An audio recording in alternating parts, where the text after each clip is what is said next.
Hello everyone, आप सभी का हमारे चैनल पे स्वागत है। जैसा कि आपको पता है मैं बाकी सभी चैप्टर करा चुका हूँ और मैं मैथ्स को बहुत ही सिंपल तरीके से आपको सिखाता हूँ। ठीक है, अगर आपने बाकी चैप्टर नहीं देखे हैं तो उनकी लिंक्स मैं दे दूँगा डिस्क्रिप्शन पे या फिर आप प्लेलिस्ट पे जाके भी देख सकते हैं। तो दोस्तों, आज का जो चैप्टर है वो है वृत्त, और ये कक्षा 10 गणित अध्याय नंबर 10 और चैप्टर नंबर वृत्त है। ठीक है, तो सबसे पहले वृत्त के बारे में हम जानेंगे चीज़ों को। वृत्त के सभी चीज़ों को हम पढ़ेंगे जो इस चीज़ में हमें हेल्प करेगी। उसके साथ ही साथ इसका जो प्रमेय है 10.1 उसको भी हम अच्छे से सीखेंगे, जानेंगे, और प्रश्नावली 10.1 को पूरा सॉल्व करेंगे। ठीक है, तो वीडियो को अभी कर दो लाइक, क्योंकि आप बाद में भूल जाते हो। तो सबसे पहले देखो, चैप्टर का नाम क्या है? वृत्त। आप बोलोगे सर ये तो पहले ही से ही हमें पता है, अब वृत्त में हम कौन सी नई चीज़ें सीख जाएंगे जो हमने पहले नहीं सीखी हैं? तो देखो, चीज़ें बहुत सी होती हैं और हमें समय के साथ साथ हमें चीज़ें मिलती जाती हैं और हम उसे सीखते जाते हैं। जो पहले कुछ चीज़ें हमने सीखी हैं उसको भी हम पहले से एक बार रिकॉल कर लेते हैं कि भाई वृत्त होती क्या है। ठीक है, सो सबसे पहले आपको पता है, एक अगर आप बिंदु ले लेते हो, ये जो बिंदु ले लिया मैंने, इसे हम क्या बोलते हैं? केंद्र। ठीक है, केंद्र बोल देते हैं। और बिंदु से एक थोड़ी सी दूरी ले ली मैंने, एक दूरी ले ली, इस दूरी को मैं क्या बोलूँगा? त्रिज्या। अब इस दूरी पर देखो, यहाँ पर आपने रस्सी बांधी, रस्सी का नोक यहाँ रखा और इसको पकड़ के यूं गोल घुमा दिया, यूं गोल घुमा दिया।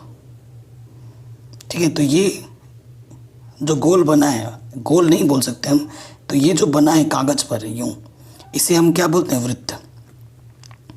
इसको हम वृत्त बोलते हैं। और ये जो है, ठीक है, अगर मैं आपको बताऊं ये क्या है, ये तो हमारा केंद्र बना। अगर इस ओ बिंदु को हम क्या बोलते हैं? केंद्र। और ये जो हमने खींचा है, ये जो टोटल ये जो हमारा है, इसे हम क्या बोलते हैं? इसे हम बोलते हैं परिधि। परिधि मतलब कितनी, जो ये जो टोटल गोलनुमा दूरी है, इसे हम क्या बोलते हैं? परिधि। ठीक है, और इस पूरी चीज़ को हम क्या बोलते हैं? वृत्त बोलते हैं। अब ये जो चीज़ है यहाँ से लेकर यहाँ तक, इस बिंदु को मैं कुछ नाम दे देता हूँ, पी नाम देता हूँ। ये जो मेरा ओपी है, इस ओपी को हम क्या बोलते हैं? त्रिज्या। इसको त्रिज्या बोलते हैं। और इसे आर से प्रदर्शित किया जाता है, छोटे वाले आर से। आर से इसलिए प्रदर्शित किया जाता है क्योंकि त्रिज्या को हम बोलते हैं अंग्रेजी में रेडियस। रेडियस के लिए आर आता है, तभी त्रिज्या को हम आर से प्रदर्शित करते हैं। ठीक है, तो त्रिज्या कहते किसे हैं? केंद्र से परिधि तक की दूरी को त्रिज्या कहा जाता है। केंद्र से परिधि तक की दूरी को क्या कहते हैं? त्रिज्या कहते हैं। ठीक है, अब आपके मन में और एक चीज़ आ रही होगी। देखो, मैंने इसको और जोड़ दिया। देखो, ये परिधि है, ये परिधि है। परिधि से परिधि को मिला है वह रेखा जो परिधि से परिधि को मिलाती है और केंद्र से होते हुए जाती है। इसको मैं क्यों बोल देता हूँ? वह रेखा जो परिधि से परिधि को मिलाती है परंतु केंद्र से होते हुए जाती है, उसे हम बोलते हैं व्यास। उसे हम क्या बोलते हैं? व्यास। आपसे क्वेश्चन में पूछ सकता है, व्यास और त्रिज्या में क्या संबंध है? आपसे ये सवाल कोई पूछ सकता है, अरे भैया बताओ, व्यास और त्रिज्या में क्या संबंध है? और व्यास को प्रदर्शित किया जाता है डी से। किससे प्रदर्शित किया जाता है? डी से। डी से क्यों प्रदर्शित किया जाता है? क्योंकि व्यास को अंग्रेजी में बोलते हैं डायामीटर, इसीलिए डी से प्रदर्शित किया जाता है। ठीक है, अब अगर व्यास की बात की जाए, देखो आपने यहाँ से बोला ये त्रिज्या होती है, ये त्रिज्या हुई है ना, यहाँ पर भी आर है, यहाँ पर भी आर है, तो यहाँ से लेकर यहाँ तक आर है, यहाँ से लेकर यहाँ तक आर है। कितने आर हुए? 2 आर। तो जो डी होता है ना, वो 2 आर के बराबर होता है। यानी कि जो व्यास होता है वो त्रिज्या का दुगना होता है। ठीक है, अगर यानी कि त्रिज्या जो होती है वो व्यास की आधी होती है। ये सब चीज़ें हम यूज़ करेंगे। यानी कि जो डी का मान होता है वो जो आर का मान होता है, जो आर का मान होता है वो D/2 होता है। ये संबंध है। इन चीज़ों के बारे में थोड़ा और विस्तार पे जाते हैं।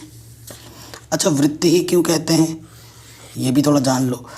ये जो हमारा केंद्र हुआ ना, अब यहाँ से यहाँ तक की दूरी, ये जो दूरी है, ये जो दूरी है, ये जो दूरी है, ये जो दूरी, ये सब त्रिज्या हैं। इन सब का मान r के बराबर होता है। इन दूरियों का मान समान होगा। जब जब आप केंद्र से परिधि को मिलाओगे ना, इन सब की दूरी समान होगी। अगर इस P ये O मान लो, O ये P, ये जो OP है वो किसके बराबर होगी? OQ के। ये कुछ T मान लो, किसके बराबर होगी? OT के। मतलब केंद्र से परिधि की दूरी, कहीं पर भी कोई बिंदु ले लो और उसको मिला दो तो वो त्रिज्या के बराबर ही आएगा। ये खास बात होती है वृत्त में। ठीक है। तो त्रिज्या जितनी भी होती हैं वृत्त की, सभी त्रिज्याएं बराबर होती हैं किसी एक वृत्त की। ठीक है ना। तो ये वृत्त में जो त्रिज्या होती है वो बराबर होती है। ये चीज़ पता चल गई, व्यास पता चल गया, त्रिज्या पता चल गई। अच्छा, और एक चीज़ भी है। और एक चीज़ क्या है? जीवा। इसे हम जीवा बोलते हैं। आप बोलोगे सर इसे जीवा क्यों बोल रहे हैं? तो देखो, जीवा क्या होती है? परिधि से परिधि को मिला रहा है किंतु केंद्र से होता हुआ नहीं जा रहा है। वह रेखा जो परिधि से परिधि को मिलाती है परंतु केंद्र से होता हुआ नहीं जा रहा है। जा रहा है क्या टच करते हुए? इसको नहीं जा रहा है। तो वह रेखा जो परिधि से परिधि को मिलाए उसे हम जीवा कहेंगे, जो केंद्र से होता हुआ ना जाए। ठीक, तो उसे हम क्या बोलेंगे? जीवा।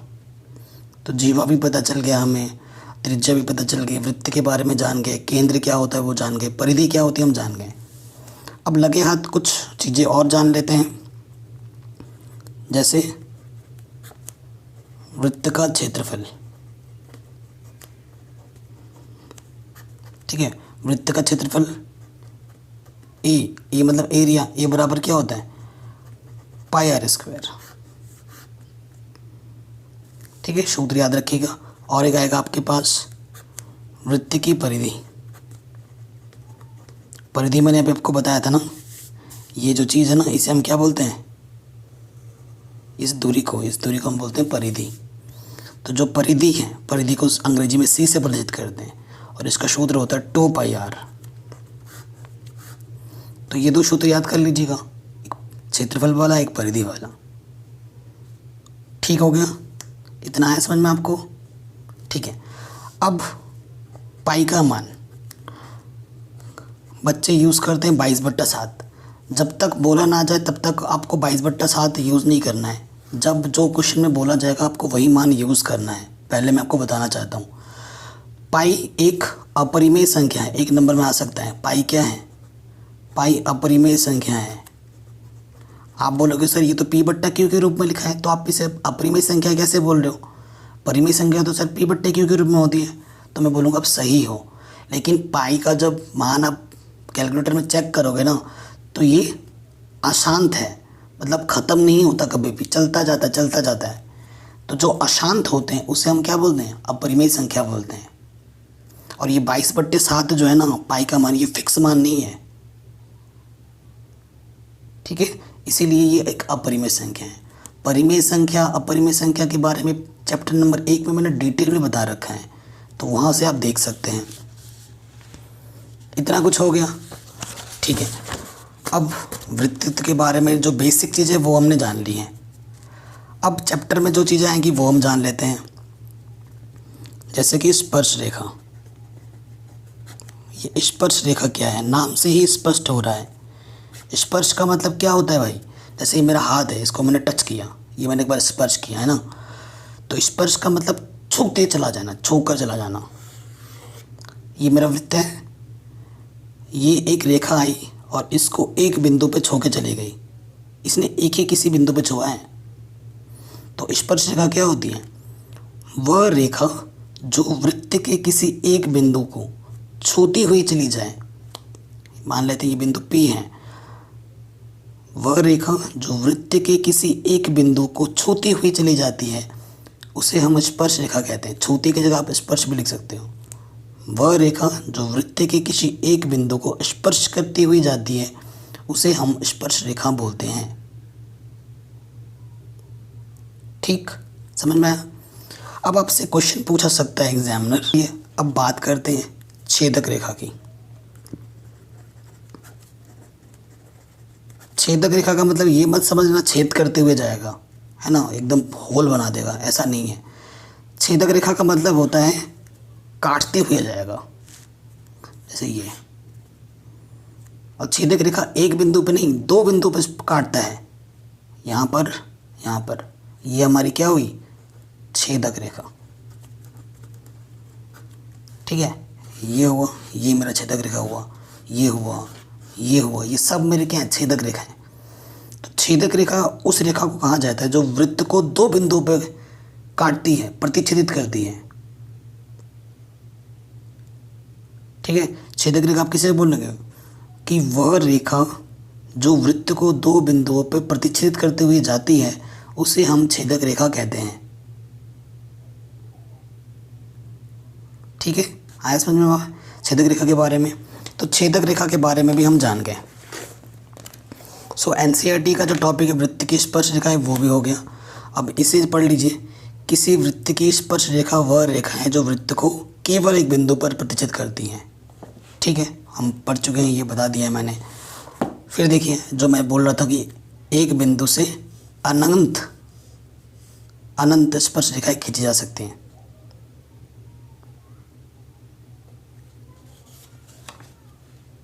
ये पॉइंट आप नोट कर लेना, ब्लैक में जो लिखा है कि जो एक पॉइंट होता है ना, ये जो देखो जा रही है बीचों बीच, ये छेदक, ये स्पर्श रेखा नहीं है, ये तो हमारी छेदक रेखा हो गई। क्यों ना, क्योंकि एक पॉइंट दो पॉइंट पर कट कर रहा है। अगर सिर्फ एक ही बिंदु हमारे पास हो तो एक बिंदु से सिर्फ एक ही स्पर्श रेखा खींची जा सकती है। और यहाँ पे लिखा हुआ है, देखिए, वृत्त की एक बिंदु पर एक और केवल एक स्पर्श रेखा होती है। बाकी जो खींचने की कोशिश करोगे ना तो वो दो बिंदु पे कट जाएगा, दो तीन बिंदु पे कटेगा। जब दो या से ज़्यादा बिंदु पे कट करने लगे तो वो स्पर्श रेखा नहीं होगी, तब वो क्या हो जाएगी, छेदक रेखा। और हमसे क्या पूछ रहा है भाई, स्पर्श रेखा के बारे में। तो अगर एक बिंदु से कितने खींच सकते हैं, केवल एक स्पर्श रेखा खींची जा सकती है। और यहाँ पे लिखा हुआ भी यहाँ पे एनसीईआरटी में। अब आते हैं नेक्स्ट, यहाँ पर क्या बोल रहे हैं, किसी वृत्त की स्पर्श रेखा छेदक रेखा की एक विशिष्ट दशा है जब संगत जीवा के दोनों सिरे संपाती हो जाएं। ठीक, सो देखो, ये हमारा क्या है, ये वाली जो रेखा है एक बिंदु पर स्पर्श करती हुई गई है, ये जो पी डैश क्यू डैश है ये स्पर्श रेखा है। और ये वाली क्या है, ये हमारी छेदक रेखा है। ठीक है, इनके समांतर जब खींचते जाओगे तो यहाँ पे जो आएगा, ये जो पी डैश क्यू डैश है और ये P double dash Q dash है, ये दोनों आपस में क्या हो जाएंगे, समांतर। यही बोल रहे हैं। तो स्पर्श बिंदु, स्पर्श रेखा के बारे में हम सीख चुके हैं। अब हम आ रहे हैं प्रश्न, इस प्रश्नावली को करने से पहले प्रमेय 10.1 पर ढंग से पढ़ना। प्रमेय 10.1 क्या कहती है, वृत्त के किसी बिंदु पर स्पर्श रेखा स्पर्श बिंदु से जाने वाली त्रिज्या पर लंब होती है। इसे आप अपनी कॉपी में लिख लेना। अब इसका मतलब मैं समझा दे रहा हूँ कि प्रमेय 10.1 का क्या मतलब है।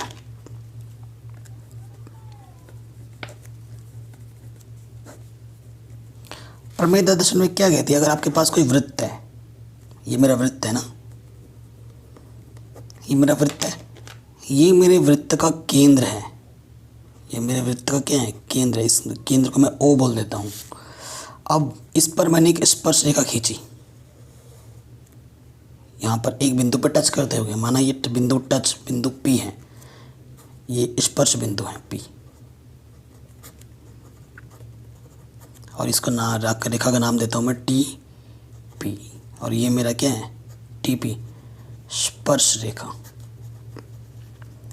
तो प्रमेय 10.1 क्या बोलती है कि अगर आपके पास कोई वृत्त है, उस पर कोई स्पर्श रेखा गई है एक बिंदु के छूते हुए, स्पर्श रेखा एक ही बिंदु को छूते जाएगी, तो ये जो स्पर्श बिंदु होगा और ये जो केंद्र होगा, अगर उसको मिलाया जाता है, अगर उसको मिलाया जाता है तो इस स्पर्श रेखा में और ये केंद्र से जो स्पर्श बिंदु को मिलाया गया है, ये जो रेखा बनेगी, इनके बीच जो कोण बनेगा वो हमेशा 90 डिग्री का होगा। लंब, लंब का मतलब 90 अंश का कोण। समझ में आया? कोई वृत्त होगी जिसकी स्पर्श रेखा होगी, स्पर्श रेखा होगी तो एक स्पर्श बिंदु होगा। स्पर्श बिंदु से जब केंद्र को मिलाया जाएगा तो स्पर्श रेखा और इस रेखा के बीच का जो कोण बनेगा वो हमेशा 90 अंश का बनेगा, लंब होगा। लंबों का मतलब होता है 90 डिग्री। ठीक, ये आपका चित्र बना हुआ है यहाँ से आप, ठीक है। इसको मैंने आराम से आसान भाषा में समझा दिया है। अब हम आते हैं हमारी प्रश्नावली 10.1 पर। तो प्रश्नावली 10.1 का पहला क्वेश्चन हमसे क्या पूछ रहा है? एक वृत्त की कितनी स्पर्श रेखाएं हो सकती हैं, ये हमारा प्रश्न है। ठीक है, तो आंसर पे आ जाते हैं हम। क्वेश्चन तो है ही आपके सामने। एक वृत्त की कितनी स्पर्श रेखाएं हो सकती हैं भाई, बताओ जरा।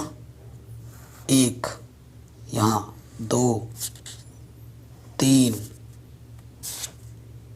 4, ऐसे तुम बनाते रहोगे, ख़त्म नहीं होगा कभी भी। तो सीधा सीधा जो इसका उत्तर है वो क्या है? अनंत या फिर अनेक, अपरिमित रूप से अनेक, या फिर सीधा सीधा लिख देना अनंत। इसका आंसर क्या लिख दोगे आप? अनंत। ठीक है, आराम से आया समझ में? ये क्वेश्चन हो गया। अब आ जाओ दूसरे प्रश्न पर। इन रिक्त स्थानों को हमें भरना है। सो हमसे पहला क्वेश्चन में क्या बोल रहे हैं? रिक्त स्थानों की पूर्ति कीजिए। पहले में बोल रहे हैं किसी वृत्त की स्पर्श रेखा उसे डैश बिंदुओं पर प्रतिच्छेद करती है। स्पर्श रेखा एक ही बिंदु पर प्रतिच्छेद करती है, अभी हमने पढ़ा था। ठीक है, ये जो वृत्त है, ये जो स्पर्श रेखा है, कितने बिंदुओं पर प्रतिच्छेद करती है? केवल एक। सो उत्तर क्या होगा? केवल एक बिंदु पर। दूसरे का फर्स्ट का जो आंसर होगा वो होगा केवल एक बिंदु पर स्पर्श करती है स्पर्श रेखा, है कि नहीं? ये हमारा क्या है? स्पर्श बिंदु। तो ये क्वेश्चन भी हमारा आराम से बन गया, दूसरे का फर्स्ट। ठीक है, अब आते हैं दूसरे के सेकंड पर।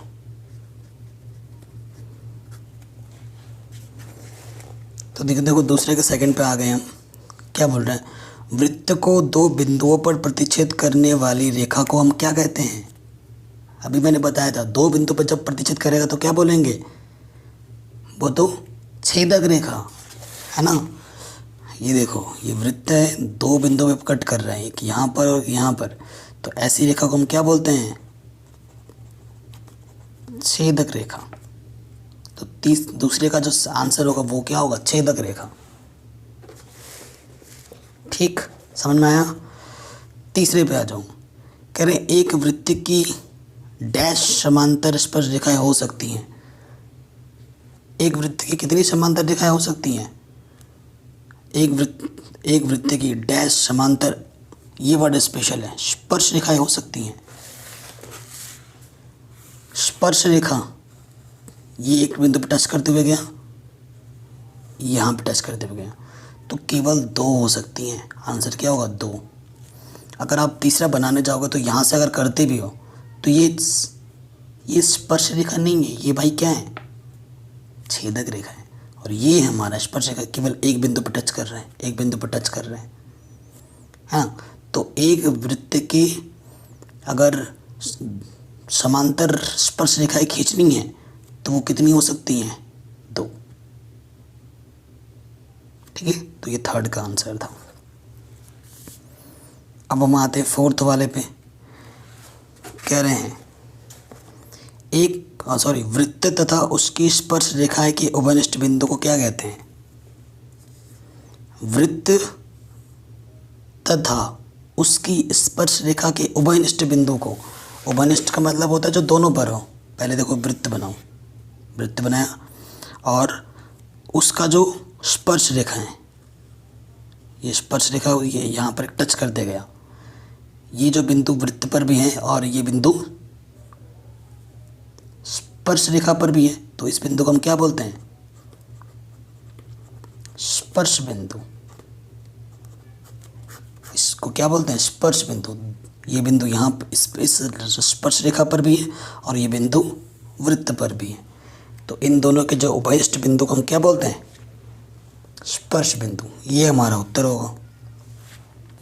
तो 10.1 का जो क्वेश्चन नंबर 1 था 2 था वो हमने कर लिया है। चलिए थर्ड पर आते हैं।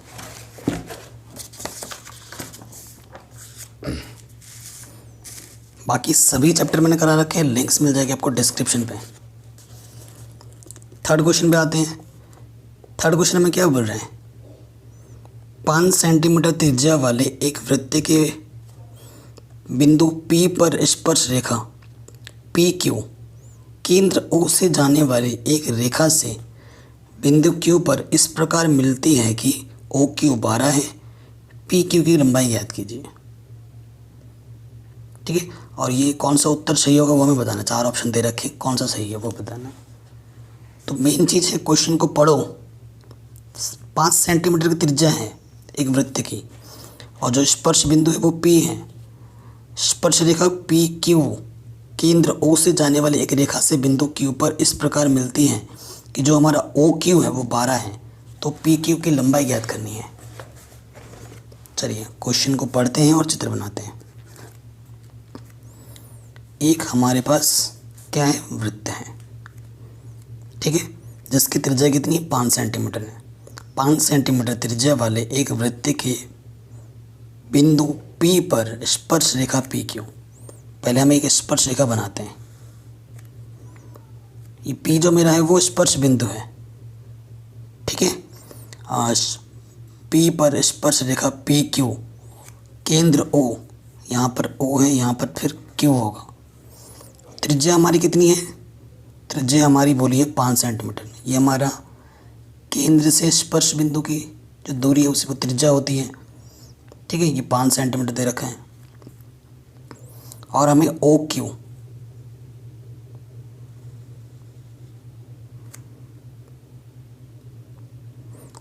कितना दे रखा है? हमें 12।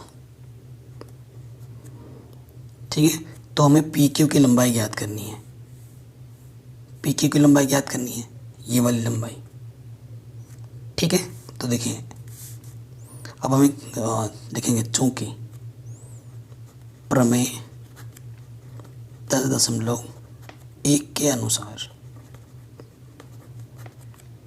अनुसार यहाँ पर जो कोण P होगा वो कितना होगा? 90 डिग्री होगा। ये बताना ज़रूरी है, 90 डिग्री होगा। अतः त्रिभुज OPQ एक समकोण त्रिभुज है, इसलिए पाइथागोरस प्रमेय से। अब जब ये भाई समकोण है तो समकोण वाले में आप क्या लगा सकते हो? पाइथागोरस प्रमेय। ये 90 है, 90 के सामने वाला क्या होता है? कर्ण। ठीक है, ये नीचे लेटा हुआ इसे हम क्या बोलेंगे? आधार। और ये जो लंबा खड़ा होता है इसे हम क्या बोलते हैं? लंब। पाइथागोरस प्रमेय क्या कहती है? कर्ण का वर्ग बराबर जो होता है वो होता है आधार का वर्ग प्लस लंब का वर्ग। कर्ण हमारा है 12, 12 का वर्ग। आधार हमारे पास पता नहीं, आधार हमें ज्ञात करना है। और लंब हमारे पास है 5, कर्ण 12। ठीक है, 12 का वर्ग 144। आधार मेरे पास क्या है? PQ। और 5 का वर्ग क्या होता है? 25। ये प्लस का इधर आके क्या होगा? माइनस का। तो घटाएंगे 144 में से 19 और 25 घटाएंगे तो क्या आ जाएगा? 119 PQ का वर्ग। हमें PQ निकालना है, तो PQ निकालने के लिए हमें क्या करना पड़ेगा? वर्गमूल। तो ये वर्गमूल लग गया। ठीक है, प्लस में ही लेंगे क्योंकि दूरी का मान कभी भी ऋणात्मक नहीं होता है, क्योंकि वर्गमूल लेने पे प्लस माइनस लेते हैं ना। तो हमें यहाँ प्लस का ही लेना है, माइनस का नहीं लेना है। क्यों? क्योंकि दूरी कभी भी माइनस में नहीं होती है। तो जो PQ का मान होगा वो कितना होगा? √119। ठीक है, तो जो ऑप्शन नंबर डी है हमारा वो सही हो जाएगा।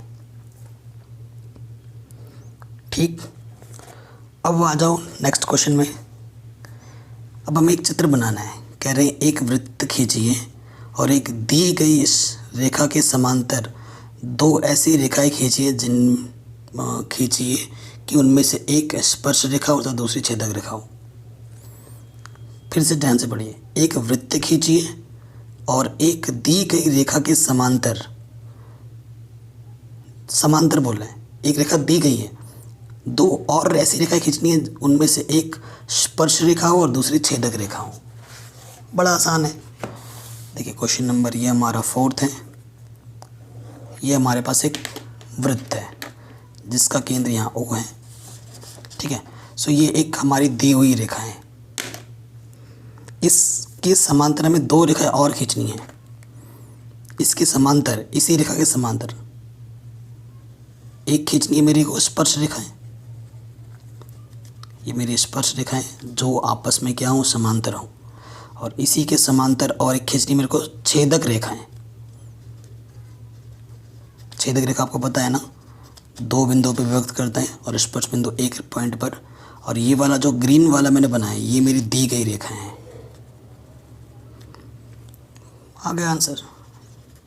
तो आशा करता हूँ ये जो प्रश्नावली है और ये चैप्टर का जो इंट्रोडक्शन है वो आपको समझ में ज़रूर आया है। अगर ऐसा है तो प्लीज़ वीडियो को लाइक कर दो और हर जगह शेयर करो।